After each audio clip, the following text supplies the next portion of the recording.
কোথায় যাচ্ছ? যাচ্ছি এখন নৌকায়, আর আমরা এখন চলে এসেছি গঙ্গার পাড়ে। দেখো ডান দিকটা কি সুন্দর, দেখো লোকেশনটা। ওই যে সামনে গঙ্গাটা, মানে গঙ্গার ওখানে সামনে নৌকা রেডি, এখন নৌকায় করে যাওয়া হবে ওই পারে। আমরা এই পার থেকে যাবো ওই যে সামনে ওই পারে। সাইকেল। অনেক লোক উঠবে এই নৌকাটাতে। একটা নৌকা ভরে, তারপর মনে হয় আরেকটা নৌকা ছাড়ে না? হ্যাঁ।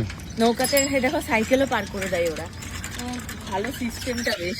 নৌকায় এখন সাইকেল, মানুষ ও বাইকও বার হবে। হ্যাঁ, সব বাইক ওই দেখো সবাই আছে। একটু দেখাও ঘুরিয়ে সবাইকে।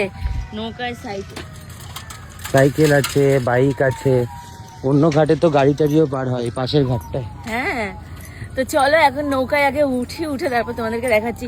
আর লোকেশনটা যা লোকেশন, মনে হবে যেন সারাদিন এসে এখানে বসে থাকি। দুপুরবেলা যখন রোদ ওঠে তখন যেন মনে হয় এখানে এসে পাটা ঝুলিয়ে জলের মধ্যে পাটা ডুবিয়ে বসে থাকি। চলো নৌকায় উঠে দেখা করছি তোমাদের সাথে।